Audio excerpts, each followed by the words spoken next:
Honorable members, today is a great day for us. We have a visitor amongst us, a distinguished visitor,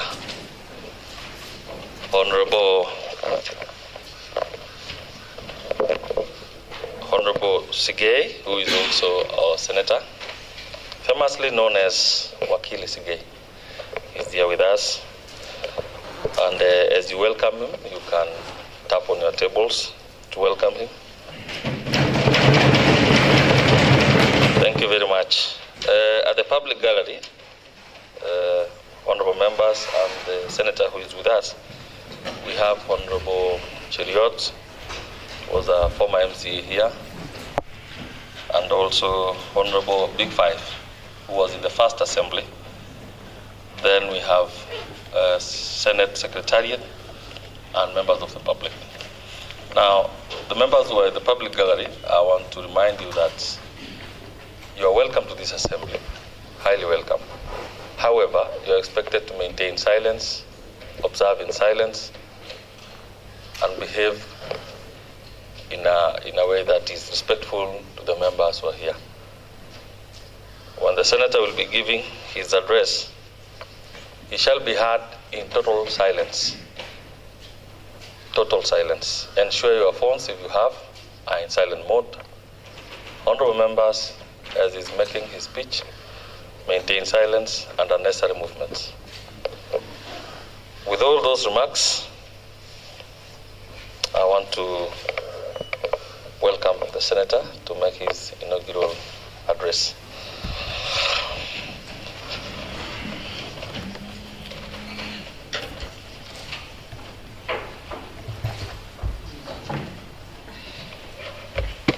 Thank you, Honorable Speaker and honorable members, for welcoming me this morning so that I do this distinguished honor of addressing you on this particular day. Honorable Speaker of the County Assembly of Bomet, the leader of majority, apparently I have not seen him in the House, the leader of minority, as well as distinguished honorable members and members of the public. Good morning. Thank you, Mr. Speaker. It gives me great pleasure to address this August House of the Third Assembly today. I do this pursuant to provisions of the Senate Standing Orders, Standing Order number 253 and Part 5, Section 24 of the County Assembly of Bomet Standing Orders on attendance before the County Assembly and address thereof. Allow me, Mr. Speaker, from the very onset to appreciate and congratulate you on the assumption and execution of your various mandates bestowed upon you. What you have achieved thus far is not a mean feat and worth celebrating. I celebrate you, Honorable Speaker, and the members of this Honorable House. This August House, being an arm of the county government, and the Senate is a creation of the Constitution of the Republic of Kenya. Article 176 and 177 of the Constitution establishes the county governments, whereas Article 96 creates the Senate, where I am honored to serve representing the people of Bomet, who are among you. The law sets out the roles of the Assembly as representation, oversight, and legislation. The Assembly also participates in budget making and approval, vetting and approval of state officers, and ensures public participation in its processes. The role of the Senate, on the other hand, includes representation of counties and protection of devolution and the county governments, legislation, revenue sharing, and oversight. Honorable members, from that legal foundation, allow me to state the obvious, that the Senate and the County Assembly play similar roles, but at different levels. These levels, as per the design, serves the same person who, more often than not, is not bothered and some at times unaware about the constitutional separation of roles, rather than on-service delivery, irrespective of the level of government. This realization, honorable members, mandates us to work hand in hand to ensure the aspirations, dreams, and vision of our people are met without unnecessary bureaucracies. This need is ably captured by the Senate parliamentary prayer, and I quote, "Almighty God, we beseech you to behold with your abundant favor and blessings as your servants, whom you have been called to leadership positions in this republic. We seek guidance to treat and consider all matters that shall come unto our deliberation in so just and faithful a manner as to advance the peace, prosperity, and welfare of our country and of those whose interest you have committed to our church." Honorable members, this prayer urges us to be patriotic, just, and faithful in the administration of the society whose progress is bestowed upon us and is in our hands. Therefore, Mr. Speaker, my address to this honorable House will be on 5 thematic areas of common interest to both the Senate and the County Assembly, and our areas of possible collaboration towards the just administration of the society that has given us the opportunity to serve in our various elective positions. Honorable members, allow me to go on record in congratulating this honorable assembly under your leadership, Mr. Speaker, for a job well done on the legislative front. Among the notable highlights are the passage of key bills which include the County Gender Equality and Women Empowerment Bill, Bomet County Solid Waste Management Bill, Bomet County Livestock Sales Yard Bill, Bomet County Control of Stray Dogs Bill, among many other bills. The enactment of these bills, Honorable Speaker and members, alongside this Assembly's robust engagement with national legislation, such as the Facility Improvement Funds Act and the Climate Change Act, clearly demonstrates your unwavering commitment to the noble call of duty. I salute you. These legislative efforts will go a long way in enhancing accountability, improving public service delivery, and fulfilling the aspirations of devolution for the people of Bomet. Honorable members, the County Assembly holds a uniquely powerful position in the architecture of county governance. Its role goes far beyond merely enacting laws. This House must ensure that every piece of legislation it enacts is not only sound in principle, but also fully operational or operationalized. Laws must not be left to gather dust on the shelves while the people intended to be served continue to suffer due to inaction. Every act, every regulation, and every motion that is passed must be followed through, monitored, and implemented with resolve. That is how we ensure that the aspirations of devolution are fulfilled and that the dignity of our citizens is upheld.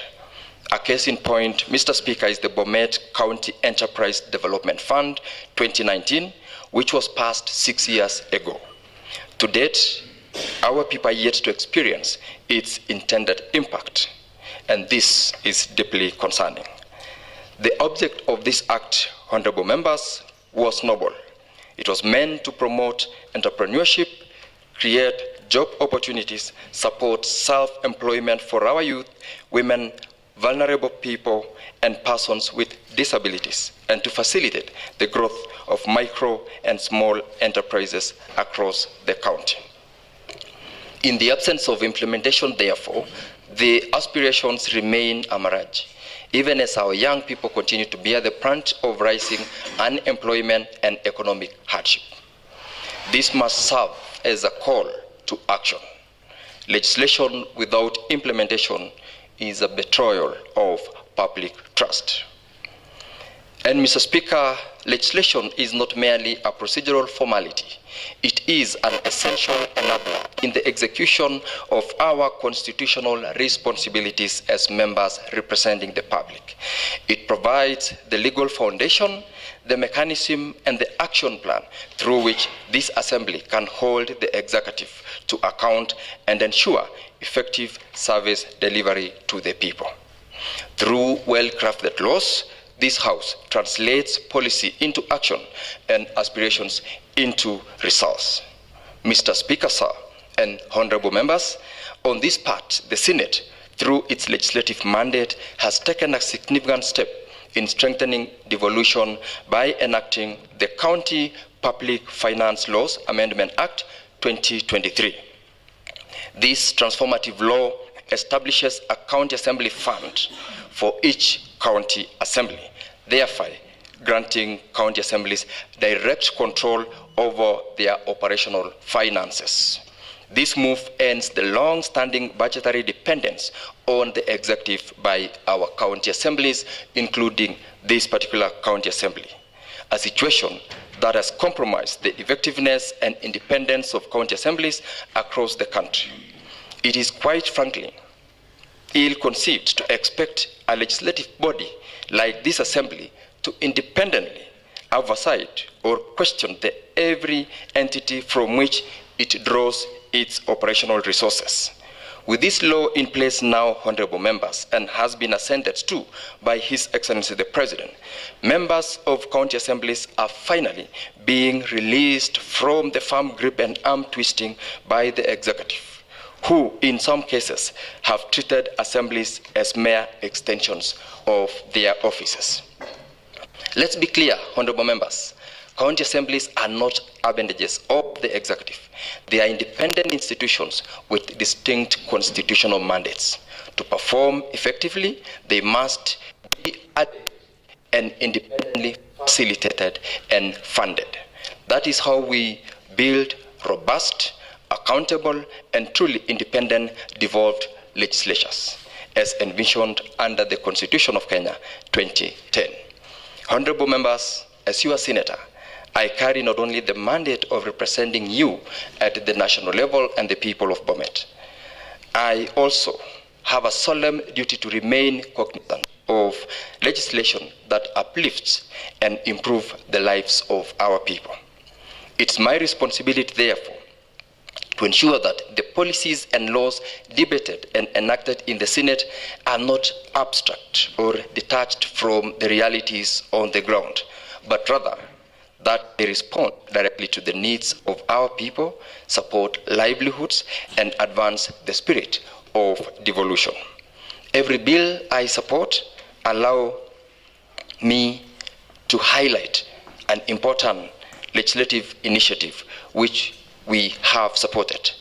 And as I said, every bill that we support or that we sponsor is guided by one key principle: how it will positively impact the ordinary citizen in the county that I represent, and that remains the heart of my legislative agenda.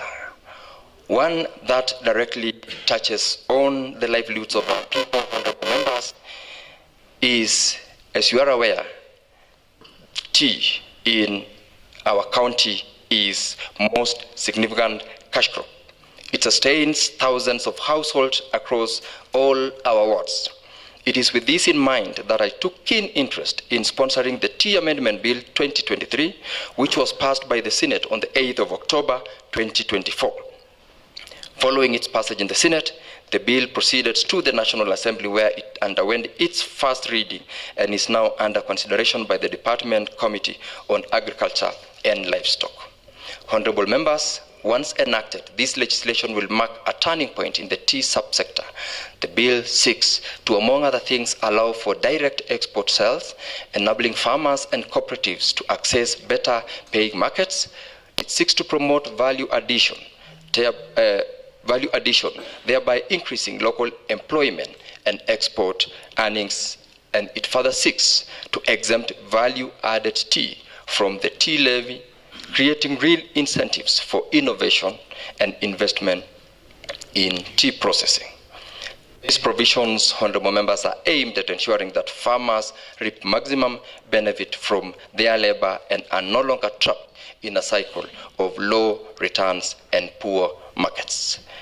Mr. Speaker, the Tea Amendment Act 2023 was introduced to address the implementation challenges that arose following the enactment of the Tea Amendment Act 2020 that was sponsored by my neighbor and the leader of majority, Senator Aaron Cheruiyot from Kericho. Despite the well-intentioned provisions of the 2020 legislation, which aimed to restructure the tea value chain and protect farmers from exploitation, certain sections of the Act were suspended by the courts. The intent behind these legal challenges was clear: to frustrate reforms that threatened entrenched interest and sought to liberate the farmer from the grip of exploitative cartels that have long dominated the tea sector. The 2023 amendment, which I sponsored, therefore, is not just a legislative fix. It is a renewed commitment to agricultural justice, ensuring that our hardworking farmers from the highlands of Bomet and beyond are shielded from unfair practices and are able to reap the full benefits of their labor. Apart from the Tea Amendment Act 2023, Honorable Speaker and members, I am currently sponsoring other two critical bills, each designed to strengthen our governance and improve service delivery. These are the Alternative Dispute Resolution Amendment Bill and the Statutory Instruments Amendment Bill. In addition, I have had the privilege of co-sponsoring the Social Risk Management Bill, which is currently before the Standing Committee on Labor and Social Welfare of the Senate. Each of these legislation, honorable members, and efforts seeks to modernize our laws, enhance accountability, and safeguard livelihoods. Mr. Speaker, the role of the Senate in the formulation of the revenue sharing formula through the Division of Revenue Act cannot be overemphasized. This critical and often complex discourse has been instrumental in ensuring a progressive increase in equitable share allocations to our counties. Indeed, this sustained effort has seen Bomet County's shareable revenue grow from 2017 to now 2025-2026 Kenya shillings 9.1 billion. This marked improvement is not merely a statistic. It represents a constitutional promise to devolved governance and a mandate to benefit the lives of our people. However, Honorable Speaker and Honorable Members, increased allocations must correspond to improved service delivery, enhanced infrastructure, and measurable uplift in the quality of life for our citizens. It is not enough to celebrate figures. We must demand visible and tangible impact. At this juncture, Mr. Speaker, I urge you to see things as they are, not as they ought to be. Honorable members, I stand here today to reaffirm my commitment to working closely with this Assembly to ensure that national legislation aligns with the development priorities of our county.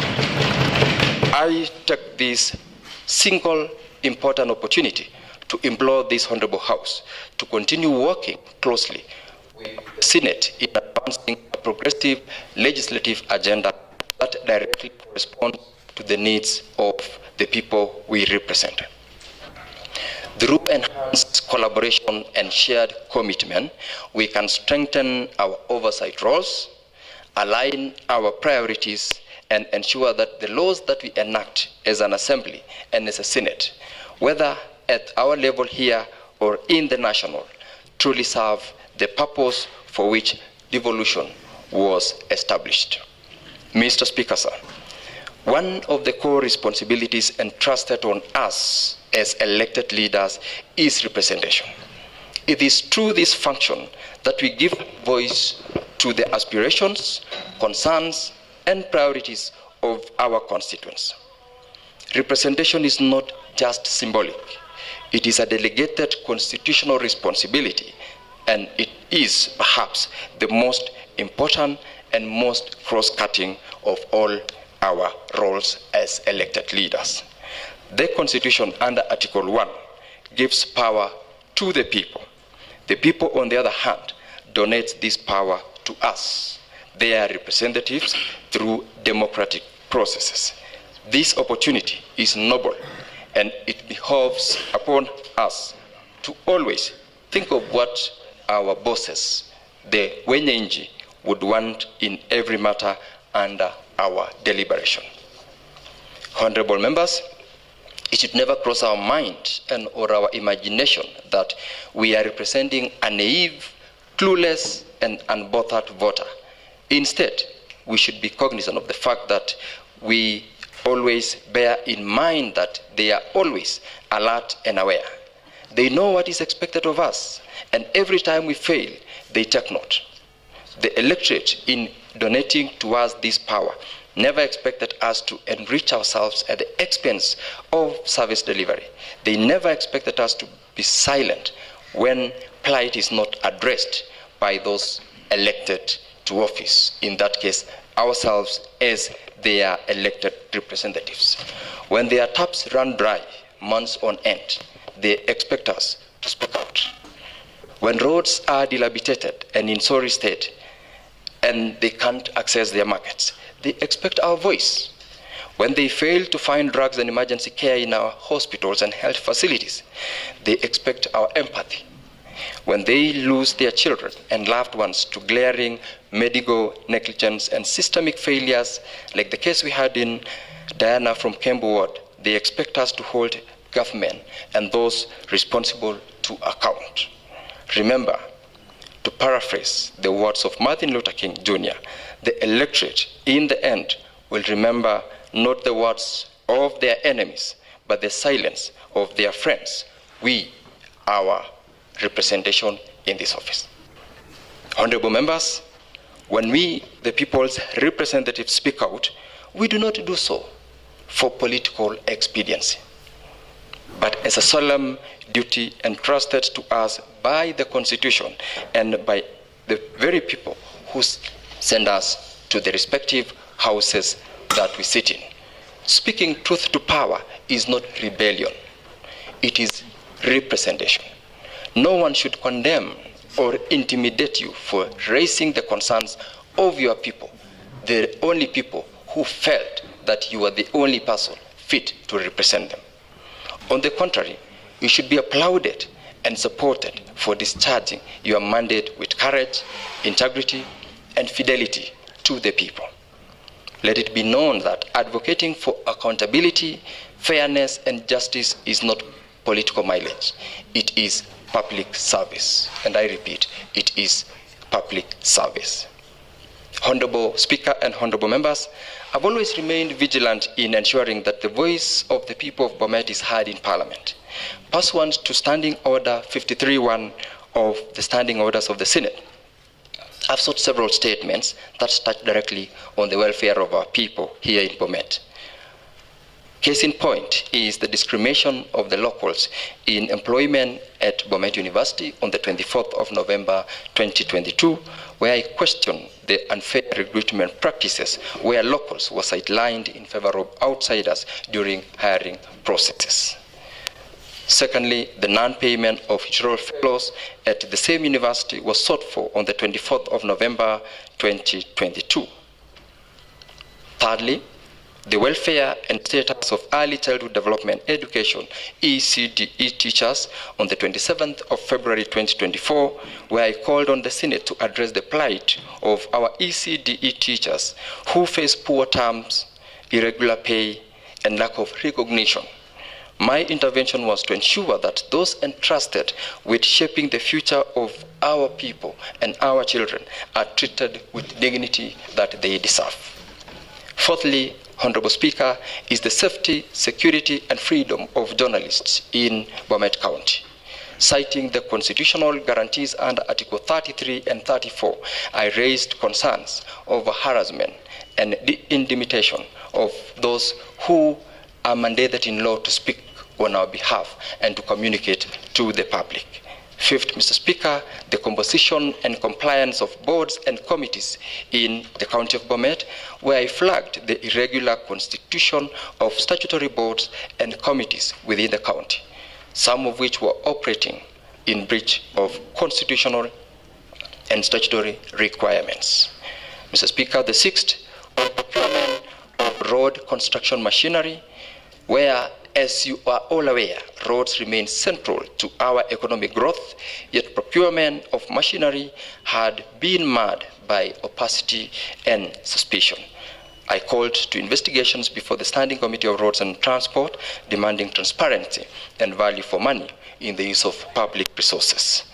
Equally, Mr. Speaker, prolonged and implementation of voided payments by the county government of Bomet are the issues which, in the statement, I sought no legal basis and justification for each voided payment, including whether the controller of budget was notified in each case and how funds from voided payments were subsequently reallocated and utilized.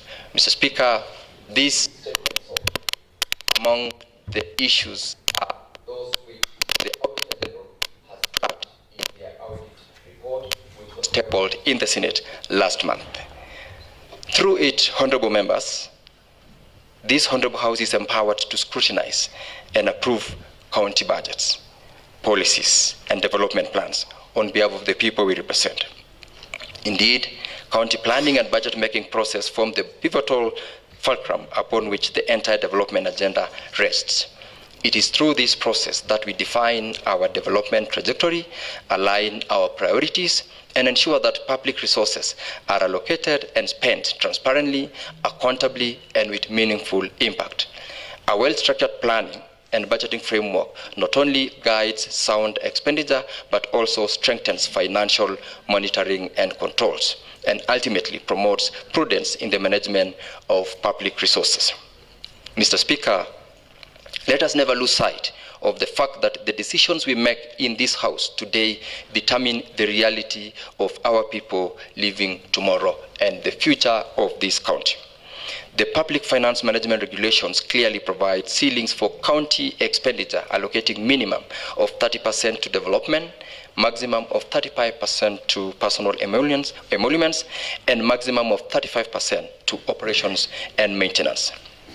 However, Mr. Speaker, it is on public record that in the financial year 2023-2024, the Bomet County Executive spent approximately 50% of the total budget on personal compensation, far exceeding the legal ceiling of 35%.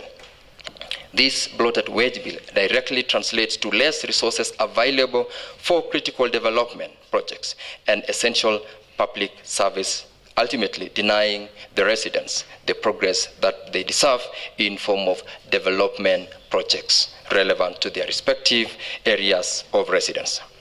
Honorable members, the oversight of budget implementation rests squarely on the shoulders of this august House. It is not enough to approve the budget. We must ensure they are implemented efficiently, equitably, and within the law.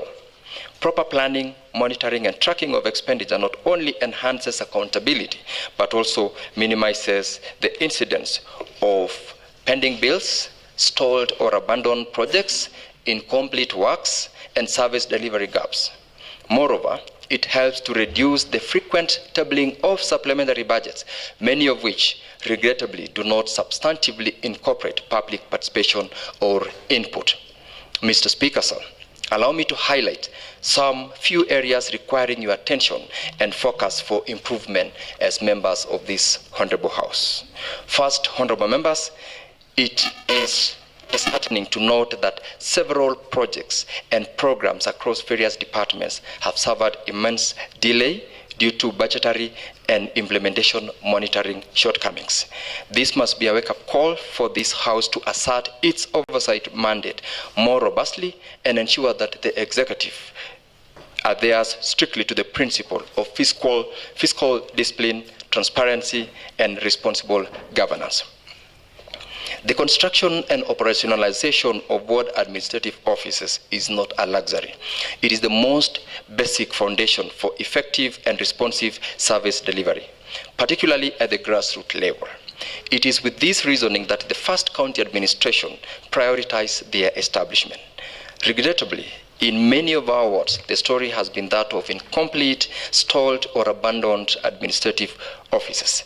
This has forced county officers to move around with briefcase offices or operate from distant sub-county headquarters, far removed from the people they are meant to serve. Among the offices that are either operational, not operational, or incomplete include, but not limited to, Chemagel Ward, Danai Ward, Longisa Ward, Nyangores Ward, Mogogoshek Ward, Chesoen Ward, Mutaroko Ward, among others.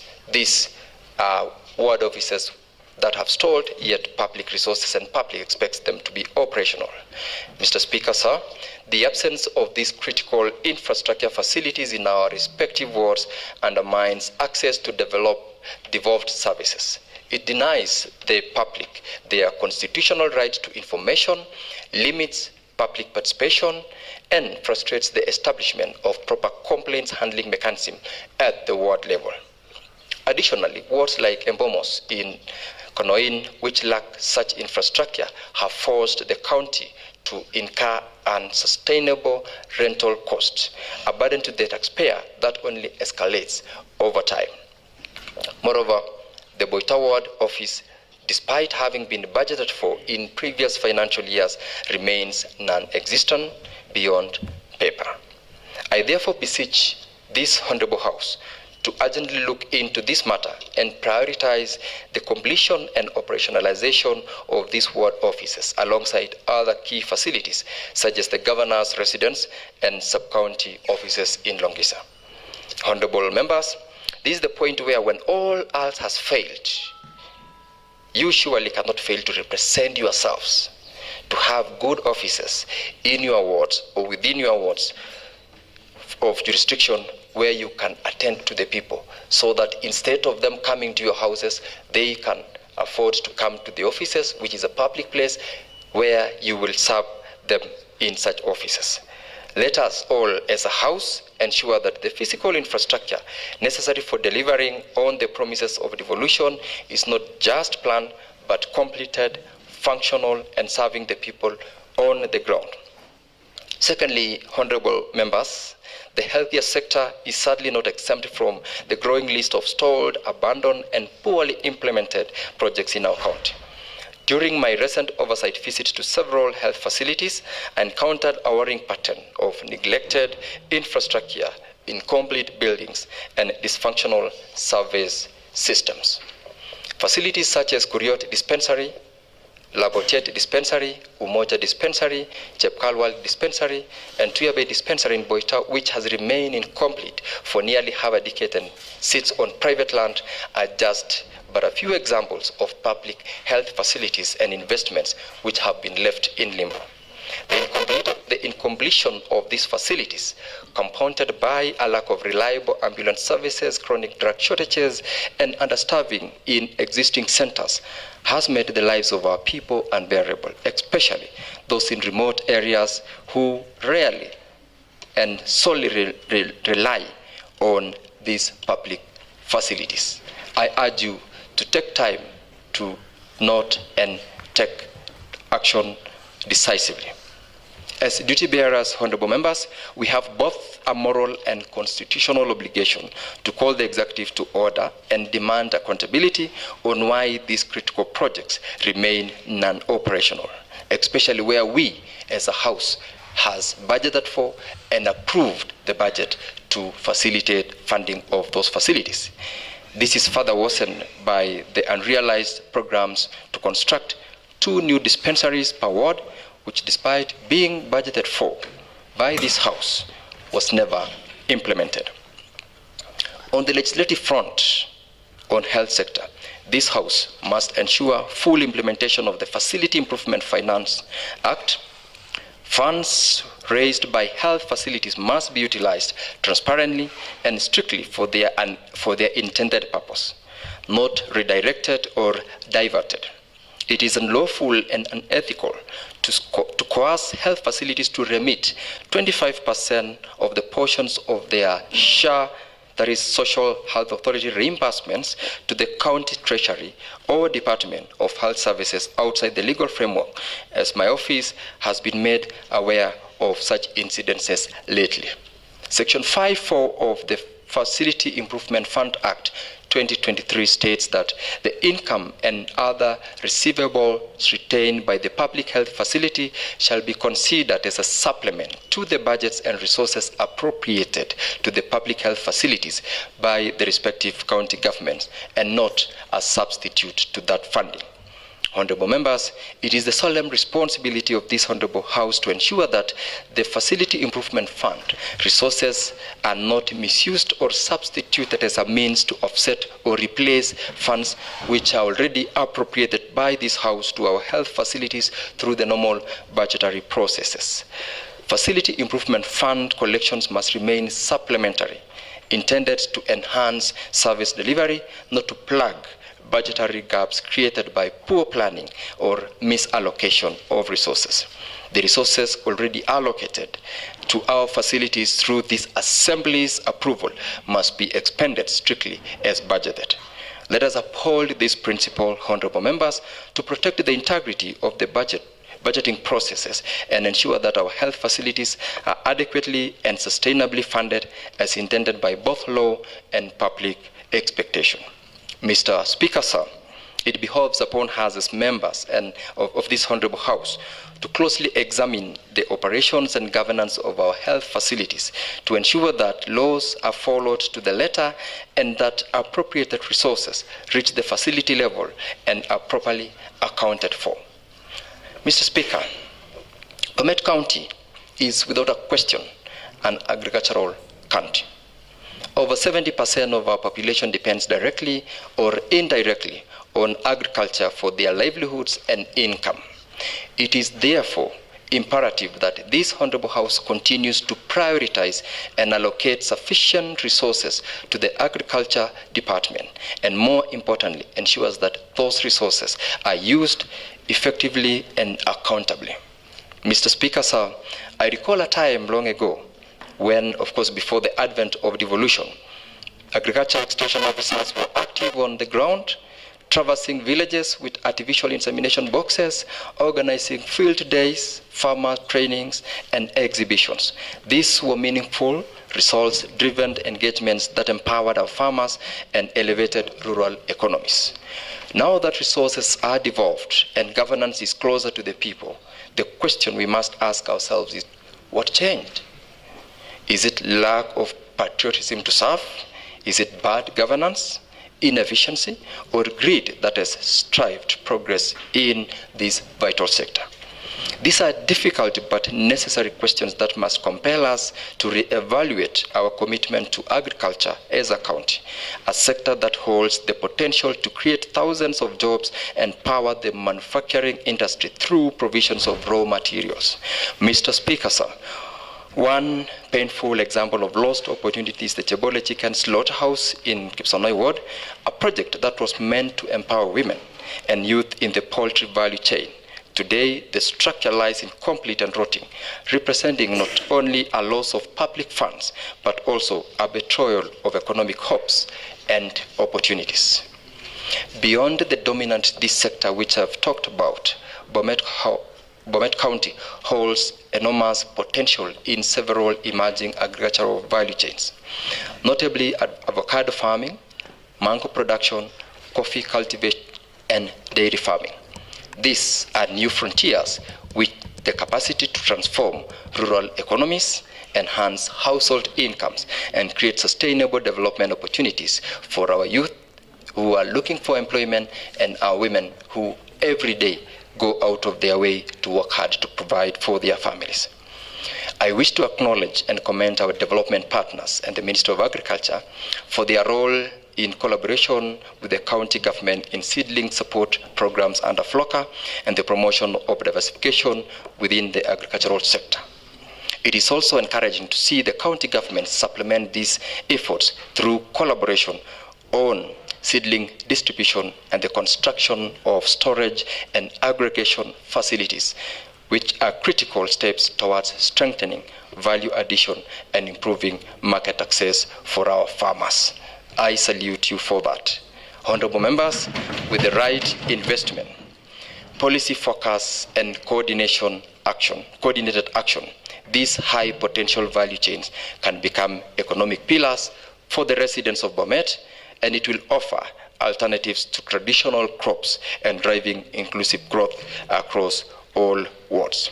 Mr. Speaker, if we concentrate and take our time to liaise with the relevant entities, we will make this sector great again, and I know we are on the right trajectory to do that. However, Mr. Speaker and honorable members, we must speak plainly. The dream, for example, of fresh Boma Fresh is quickly fading due to lack of political will and administrative commitment. The Hey program in Mengwet ward in Kongasis ward, despite public resources already committed, stands as another abandoned promise to our livestock farmers.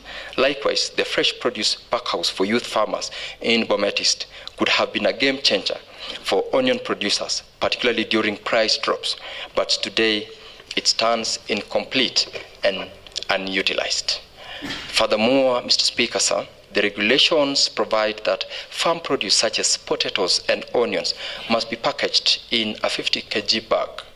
Yet on the ground, cartels continue to exploit farmers using 90 kilogram bags with additional top-ups of up to 20 kg, a clear violation of the law and a gross injustice to the very people who feed this county. Honorable members, these are not just but isolated incidences. They represent a systemic failure to implement, protect, and promote agricultural development despite the effort that the County Assembly has put in funding them and approving the budgets. We must take time to reflect on our collective performance and ask ourselves, 2 years from now, when our term comes to an end, what legacy in agriculture will we leave behind for the people who entrusted us with the offices that we hold? I urge you, honorable members, to invoke your constitutional oversight mandate to ensure that the above programs and many others in the agricultural sector are revived, completed, and fully operationalized. Let us go down in history as a house that stood firmly for the farmer, defended the rural economy, and restored the rightful dignity of agriculture in the county of Bomet. Fourthly, honorable members, water is a critical natural resource, fundamental not only for drinking,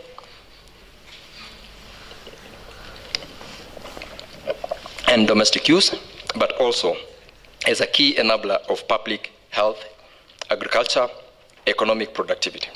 The Constitution of Kenya 2010 under Article 43 sub-Article 1D clearly guarantees every citizen the right to clean and safe water in adequate quantities. Honorable members, allow me to commend this House for consistently recognizing the importance of this right.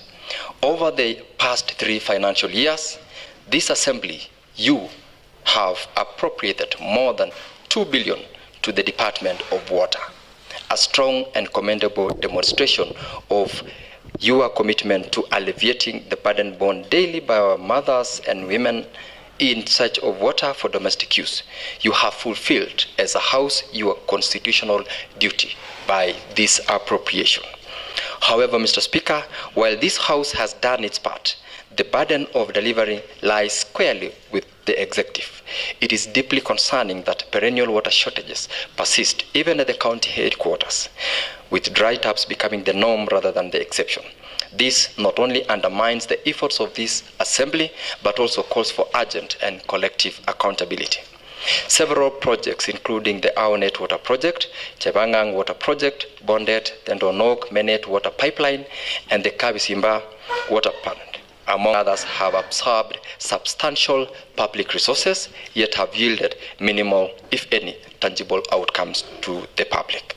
Additionally, Bomet Water and Sanitation Company, BOMWASCO, our designated water service provider, continues to face serious audit queries that threaten its operational efficiency and credibility.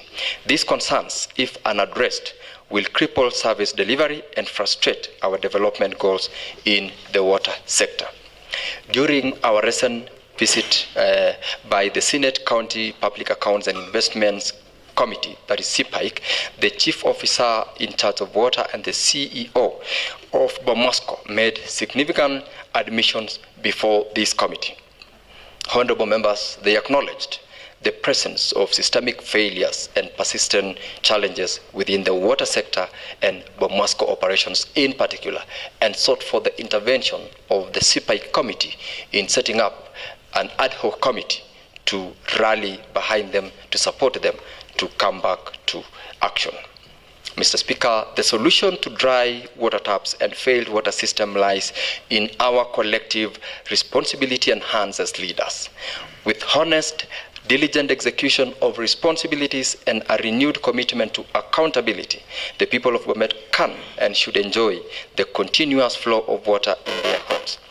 Let us not allow a basic necessity to become a daily struggle. Let us end the shame of water scarcity in our urban centers, starting right here at the county headquarters, and restore public confidence by ensuring that every shilling appropriated delivers real and measurable impact. Having highlighted several key sectors of concern, I must remind you, honorable members, that the burden of duty and delegated responsibility squarely rests upon our shoulders as leaders. We were elected not just to speak, but to act.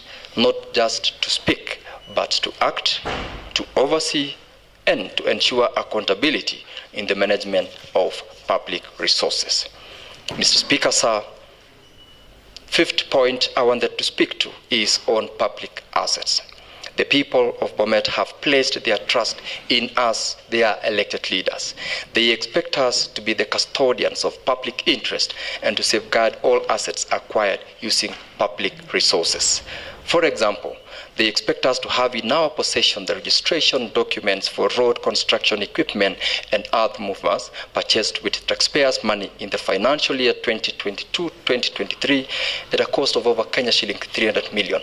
This item has already been flagged by the Auditor General in the report that has been tabled before the Senate.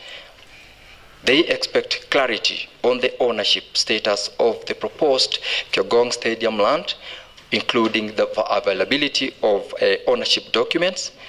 They seek answers on the expenditure of 3.8 million allocated to the rehabilitation of 02 steel footbridge in Raweta, a matter that must not be allowed to fade into obscurity. Mr. Speaker, sir, our people remain hopeful that the Chebunya milk processing plant will sometimes become a reality and operational after an investment of over 52 million Kenya shillings. Of this amount, this House approved an approximate of 39 million, while the World Vision, one of our development partners, has invested 13.25 million. The public are apprehensive, yet expectant that they will finally enjoy a mud-free Christmas once the Chemobei-Sibayan Road is completed. And they remain optimistic that soon the Kipkoibet public toilets, a similarly simple but essential project, will be functional and serving the people with dignity. Mr. Speaker, sir, and honorable members, ours is a solemn responsibility to ensure delivery of services, not to speak in good faith only, but to act in the interest of the public as well. Let us rise to the occasion, for in the end, it is not how loud we speak that matters, but how diligently we serve. This will go down the memory lane of every leader who has been given an opportunity to serve. Sixth, honorable Speaker and honorable members, is on education. This honorable House deserves appreciation for its steadfast commitment to prioritizing education in the county of Bomet. The budget approval for the school feeding program, the employment of ECDE teachers on permanent and pensionable terms, the approval of the bursaries that were to be to benefit the vulnerable, and the development of vocational training centers are all demonstrating your unwavering dedication to ensuring access to quality education for our people. However, there remain critical areas that require our attention and urgent action. Are the teaching materials and learning materials for our ECDE learners sufficient, appropriate, and aligned with the demands of the new curriculum? Are these materials delivered on time to maximize learning outcomes? For instance, when a class register is applied at the end of the term, when teaching and learning materials already inadequate in quantity are delivered merely 3 days to the school closing date, does it serve the intended purpose? Of course, the answer is no. And when milk for the school feeding program, originally planned for delivery twice a week, arrives irregularly and inconsistently, what do we, honorable members, make of it? Does this reflect a system that honors its commitment to our children? Does this portray us as their representatives, as people ready and willing to effectively oversight government and speak boldly for those without a voice? These are not just administrative delays. They are symptoms of deeper systemic negligence. And unless we act decisively, we become complicit by our silence. Let us remind ourselves that oversight is not an option. It is our constitutional duty. And where children's education and well-being are concerned, we cannot, honorable members, afford to blink. Is there a continuous professional development program for our teachers to keep pace with the evolving educational standards? Those are the questions that we should ask ourselves as members, because having approved and appropriated for resources, it is our responsibility to follow through to make sure that we attain the objects of that appropriated fund. On vocational training centers, I raise these questions. Why do you observe different fee structures across our VTCs? Do we have a minimum curriculum that guides all VTCs, or is there a harmonized version? And what are the roles of the boards of members in our VTCs? Lastly, how are the procurement and financial processes handled in these centers? Do they comply with the law? Finally, on ECD centers, I ask the question, what is the current status of all the centers that we have in our counties in the respective wards? Do they meet the standards required to be officially recognized as ECD centers, or they are mere structures? The executive has claimed to have constructed 400 ECD centers or classrooms.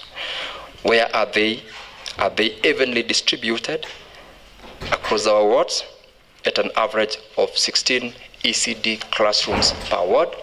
And what are the conditions of those specific ECD centers? For instance, Tegat ECDE. For instance, Chemelet ECDE. Where exactly is Itibet ECDE in Boitao situated? Is it on public land or on private land? Those are the questions that we should ask ourselves as members who we have been given the opportunity to serve for a term.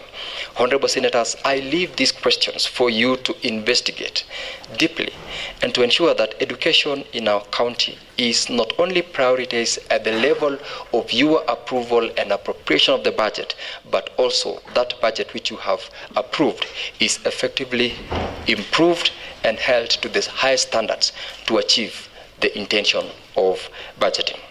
Honorable Senators, still on education, on another perspective, technical institutes are critical engines of local development. They play an essential role in skills development, job creation, and economic stimulation across our county.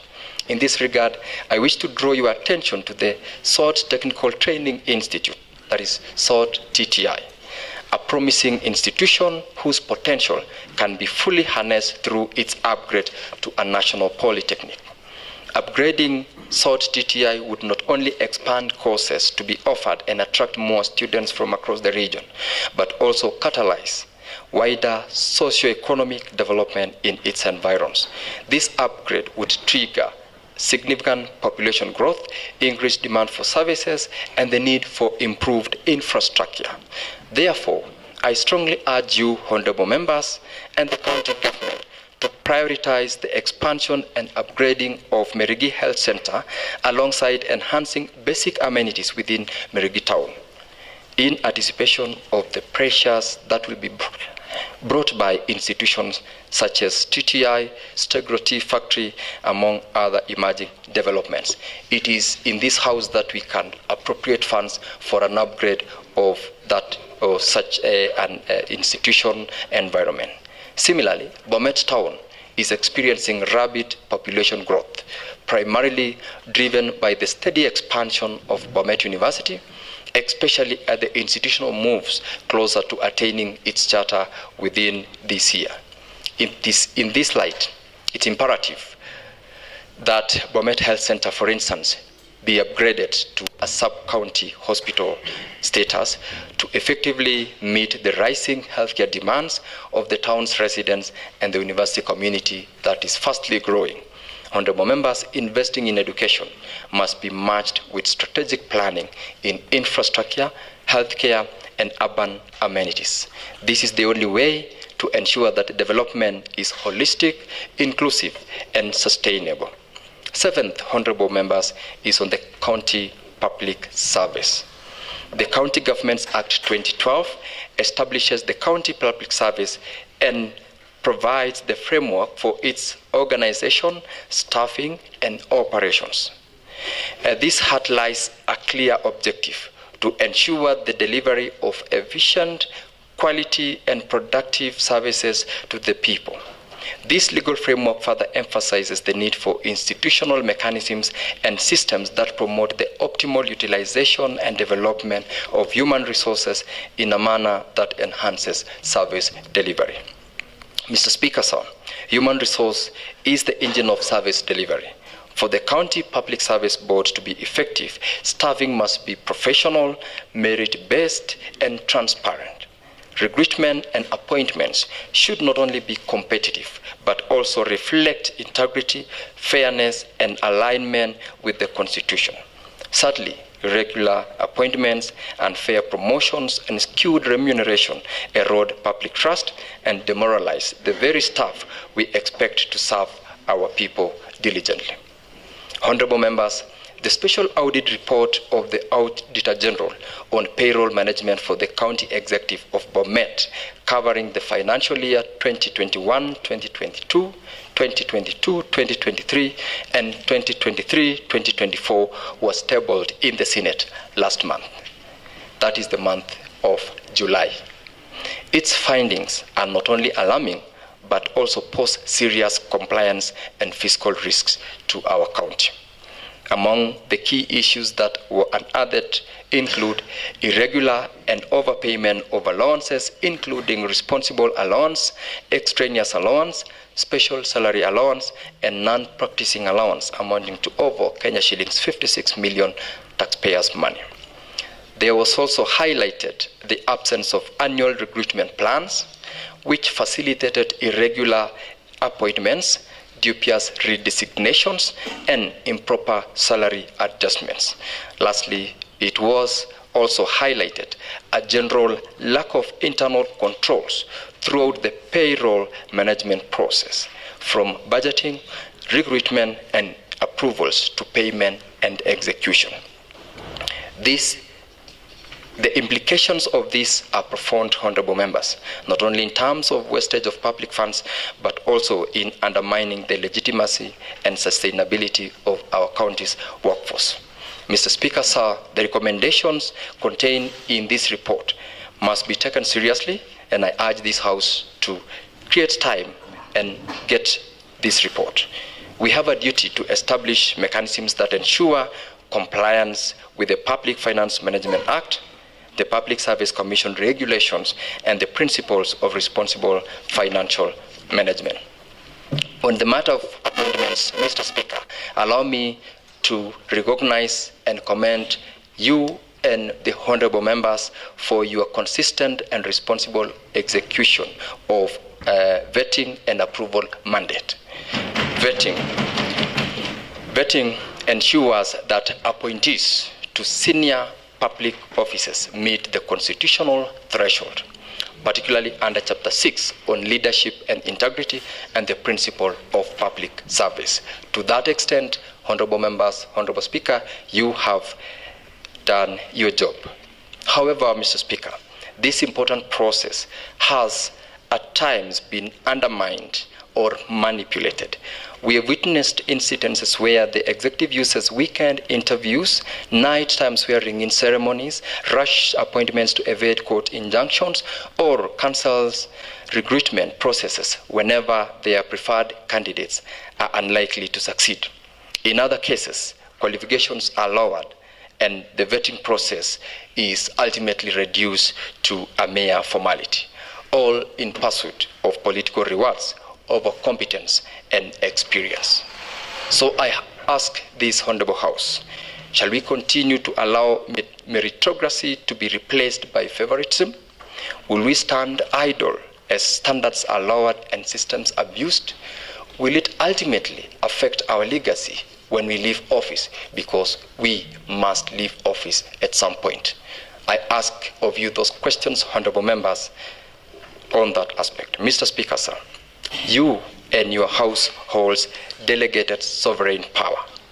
We are the custodians of fairness, transparency, and integrity in public appointments. It is time we reviewed the timelines, processes, and mechanisms around appointments. It's time we develop frameworks that arrest politically motivated staffing trends and hold both individuals and institutions accountable. Let us use our constitutional tools of oversight, legislation, approval to restore dignity, professionalism, and trust in our county public service board. Because, Mr. Speaker, we have a very robust, knowledgeable, and hardworking public service board, and they are ready to work and serve the public. Mr. Speaker, sir, on land and land use, this one remains one of the most critical factors of production and a fundamental pillar for sustainable economic development of our county. As such, its availability and strategic use significantly determines the success of government investment and public service delivery. Regrettably, Mr. Speaker, Bomet County faces a growing scarcity of public interest land, which continues to hinder the establishment of key public infrastructure. Facilities such as industrial parks, recreational spaces, arboretum, affordable housing projects, libraries, resource and ICT centers, youth empowerment hubs, craft centers, museums, and social halls require adequate, well-located land, yet such land is increasingly not available. I call upon you, honorable members, to consider strategic acquisition of public interest land. Now, not even when it's too late.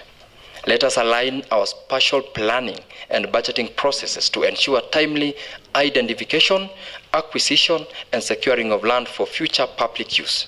This is how we safeguard the dreams of tomorrow today.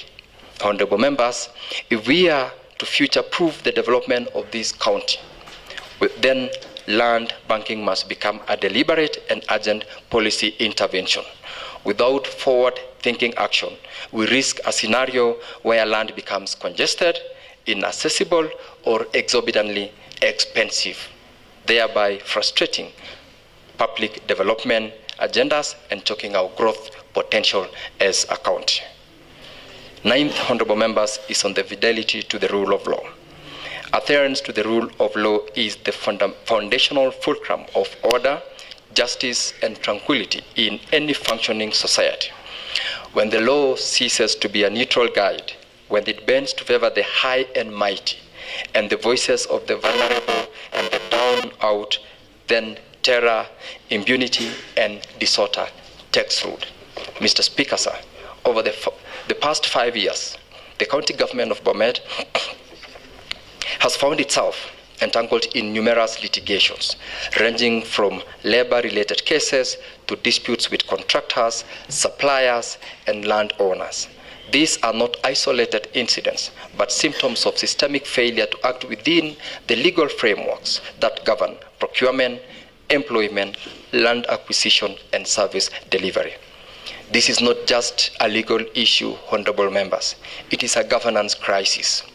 Every fine that is paid out, every penalty that is imposed on our county government, and every outsourced legal service paid for with public funds is a development opportunity lost. thus stifling our county's ability to fund core services such as building dispensaries, supplying clean water, improving on our dilapidated roads, or investment in agriculture and education. Honorable members, I raise this matter not to induct but to provoke collective reflection of the members of this House and the public and action to be taken. How long shall we watch, for instance, as taxpayers' resources poured into lawsuits and legal fees that could have been avoided through simple adherence to law and procedure? It's important to note that, honorable members, the Office of the Auditor General has consistently flagged the rising cost of fines and has demanded, as incurred by the county government, action.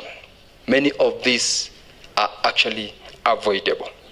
These are not isolated observations for the county of Bomet, but for across the country in most of our counties. But the recurring audit concerns, particularly in our county, have now become a pattern that demands urgent corrective action. It's time, honorable members, that we move beyond reading audit reports and begin to act decisively on them.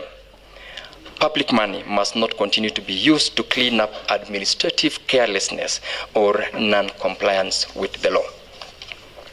Mr. Speaker, sir, the 10th area I wanted to speak to is on people's participation in governance in our county. Recognizing the constitutional right of our people to manage their own affairs, full implementation of Bomet County Public Participation Act 2019 must be treated as a priority. This assembly has a central role to play in ensuring that this law is not just a document on paper, but a living, breathing framework that anchors inclusive and meaningful engagement with our people. Honorable members, we must go beyond token consultations. Capacity building initiatives targeted especially at the grassroots are essential to enable the public to engage constructively in the planning, budgeting, and oversight processes. Public participation must be institutionalized, resourced, and continuously nurtured so that every citizen resident of Bomet, not just the loudest voices, has a genuine say in shaping the priorities and direction of this county. Honorable members, Bomet County Public Participation Act 2019 clearly stipulates that the department responsible shall prepare quarterly and annual reports on the status and effectiveness of public participation. Has this been done as required by law? I pose that question to the honorable members of this House. Furthermore, the appointment of a public participation council and an advisory committee is not an optional under that law that was passed by this House in the year 2019. Has this House, for example, received any confirmation that these bodies have been constituted and funded to operationalize? Honorable members, we must ask ourselves those questions, and further, whether we are genuinely fair and transparent in the way we conduct public participation as a county executive. Do we provide public with adequate notice, relevant documents, and sufficient time for them to digest the information and give meaningful input, especially on planning and budgeting on development programs that this House is called sometimes to approve? Let's not allow public participation to become a mere formality or a checkbox exercise. As Justice Mubingugi rightly ruled, public participation is not a cosmetic exercise. It must be real, inclusive, and impactful. By real, we mean that public participation must be anchored on regular auditing and reporting.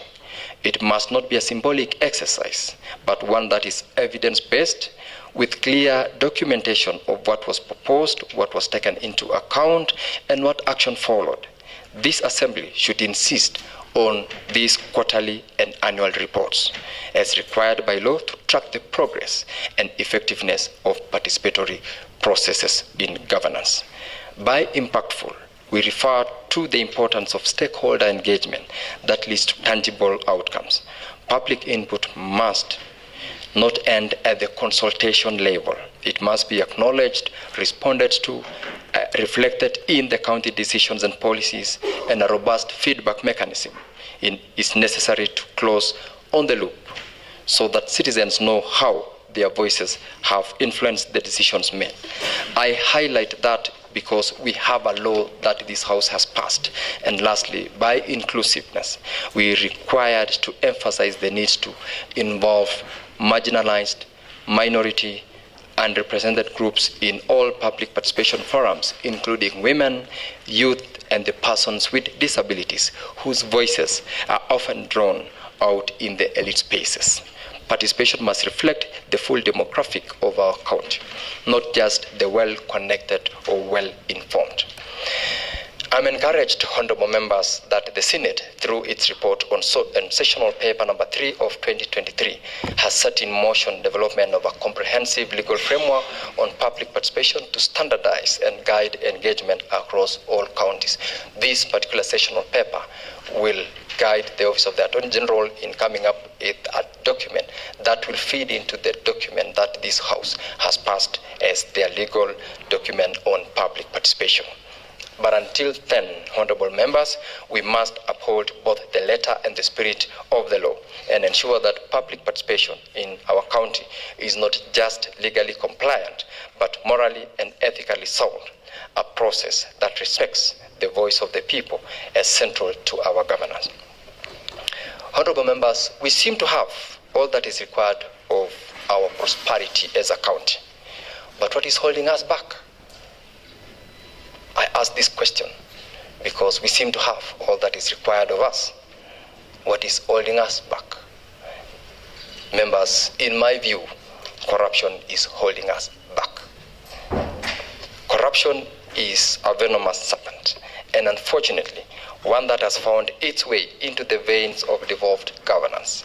As we celebrate the gains of devolution, we must also be bold enough to confront its shadows.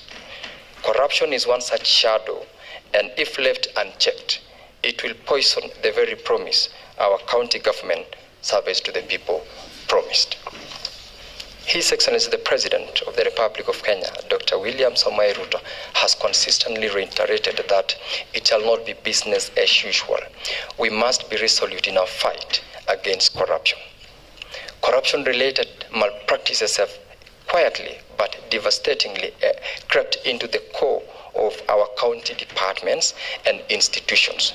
The impact, honorable members, is real. The consequences are dire. Take, for instance, the case of Bomet, a once promising public utility, now declared no longer a going concern by the Auditor General, burdened by staggering debt of over Kenya shillings 200 million. Even more alarming is the report that 69.7% of the water produced by Bomet cannot be accounted for.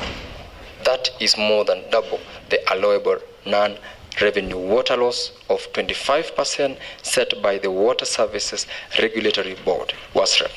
This represents inefficiency and unforgivable negligence, if not outright theft. Mr. Speaker, sir, as we echo the President's famous Mambo Ni Matatu declaration, let us remember that the corrupt only understands firm language backed by enforceable action. Let this House stand firm on integrity, stand for an accountability, and protect the resources we have in this county. Honorable members, in our collective pursuit of ethical and accountable governance, allow me to bring to your attention a significant legislative milestone.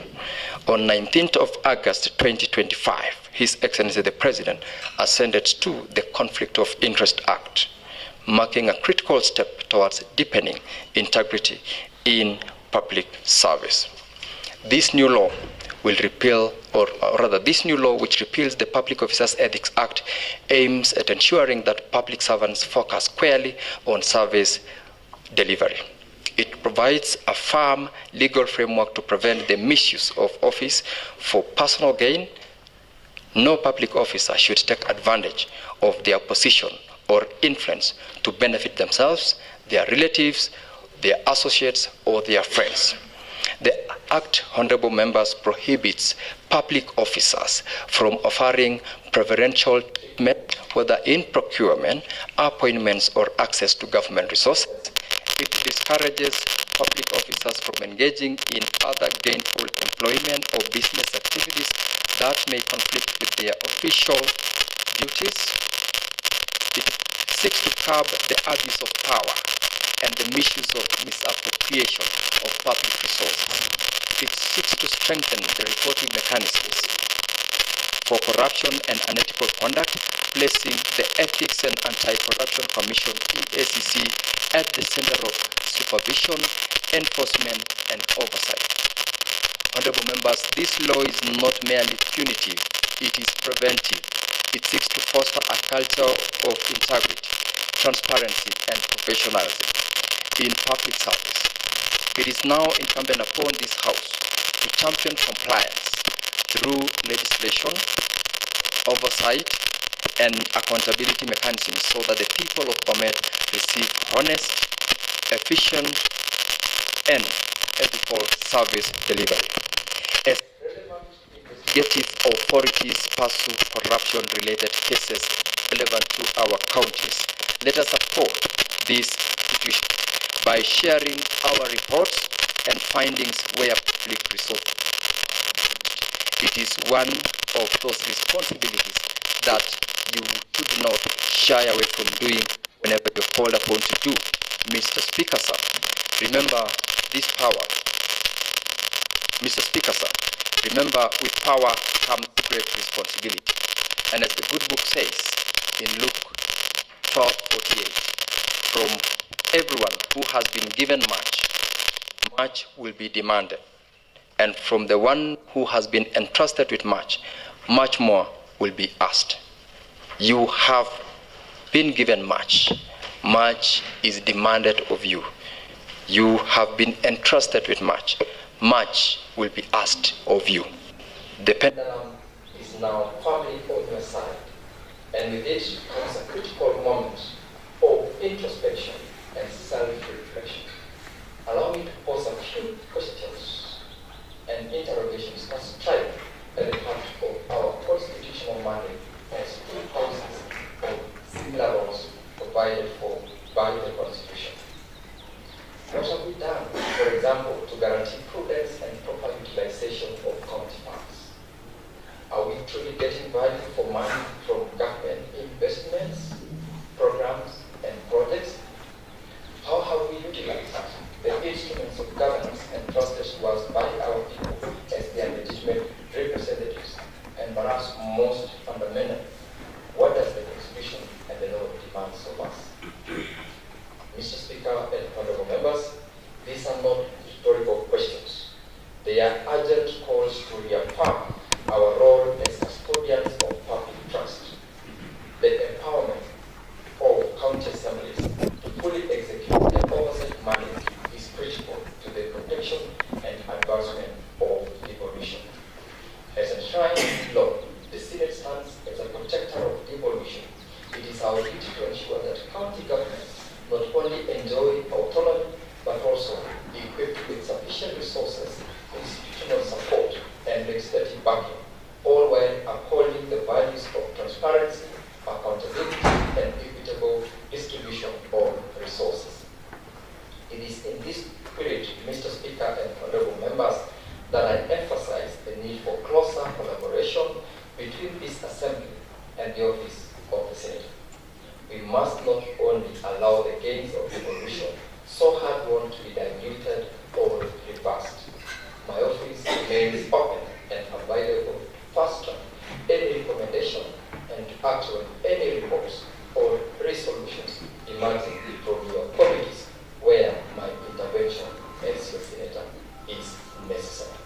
This assembly holds a pivotal role and position in safeguarding county assets and ensuring that they are managed responsibly without room for misuse or abuse by unscrupulous entities or individuals.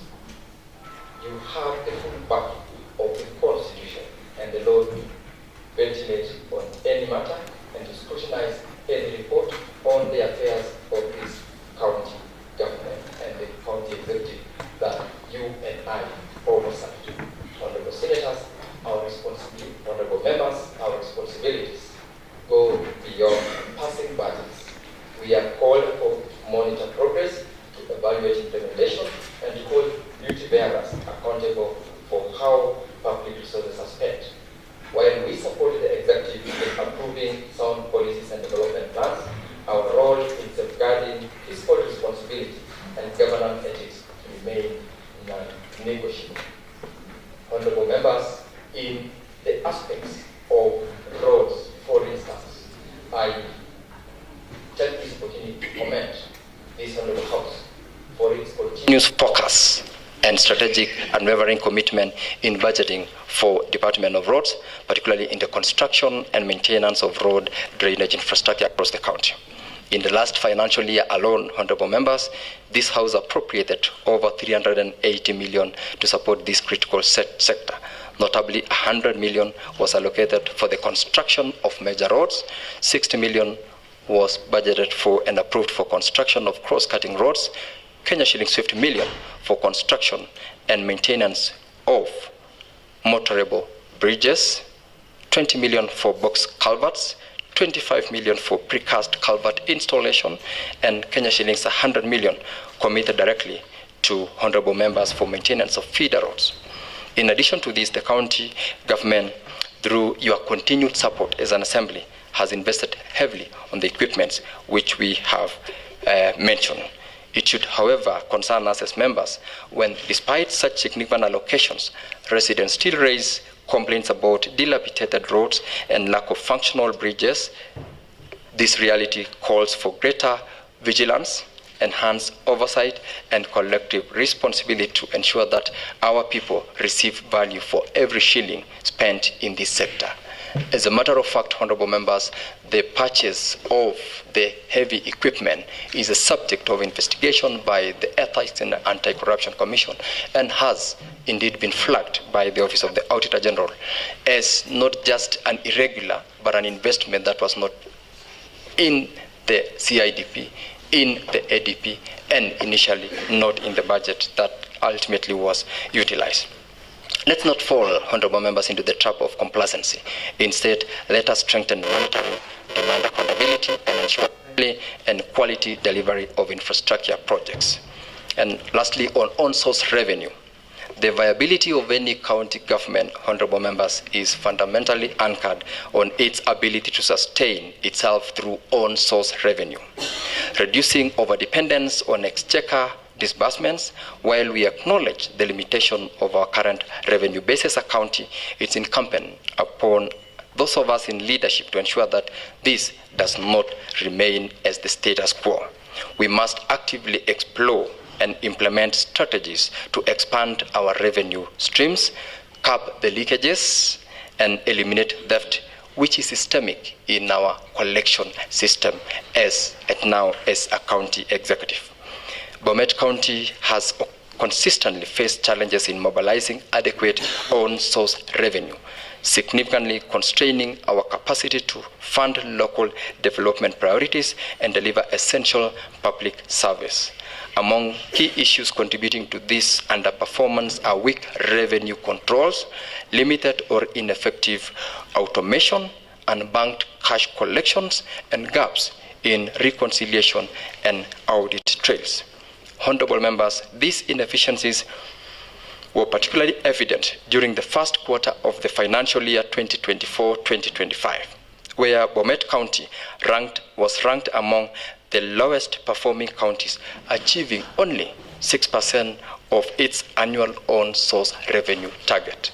Honorable members, that is not acceptable.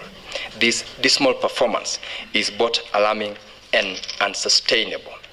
Further compounding the problem, the Office of the Auditor General previously flagged a case where the cost of acquiring and maintaining an automation system of revenue collection far exceeded the revenue collected through that particular system. This raises serious concerns over value for money and procurement prudence. Honorable Senators, members, despite sustainable investment in automation over the years, these efforts have yet to translate into tangible improvements in revenue collection.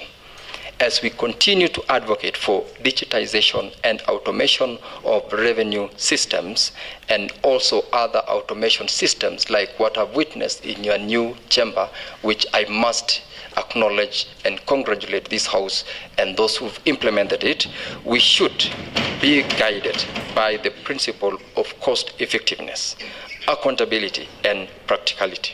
Most importantly, we must set realistic and evidence-based targets to avoid the build-up of pending bills and financial obligations that strain our county resources, so that wherever we have whatever resources coming out of the shareable revenue, the own-source revenue comes in as a supplement to implementation of the programs that this Honorable House approves.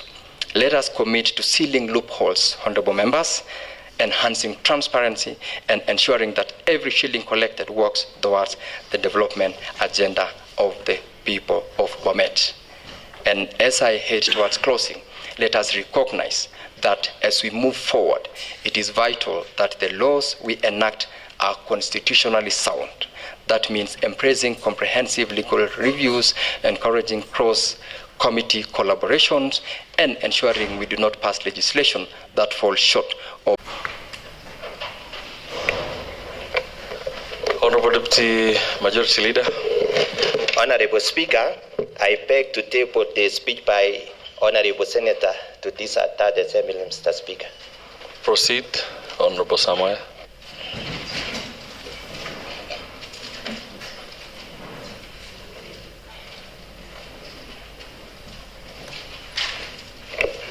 Honorable Speaker, I seek leave to give the following notice of motion. That the thanks of the County Assembly be recorded for the exposition of public policy contained in the address of the Senator. I beg to lay. Proceed to lay.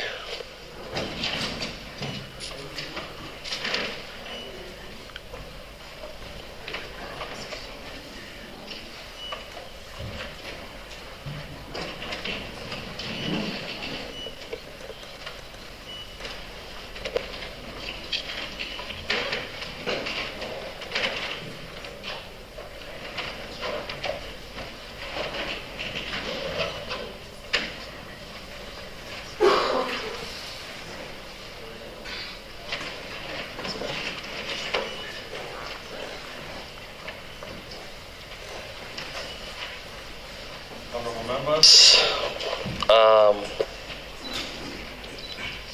now that the Senator has come to the end of his inaugural address, the House Business Committee will meet and schedule the business that is at hand to be debated by the House in their next sitting. As of now, we will adjourn up to 9 September 2025 at 2:30 p.m.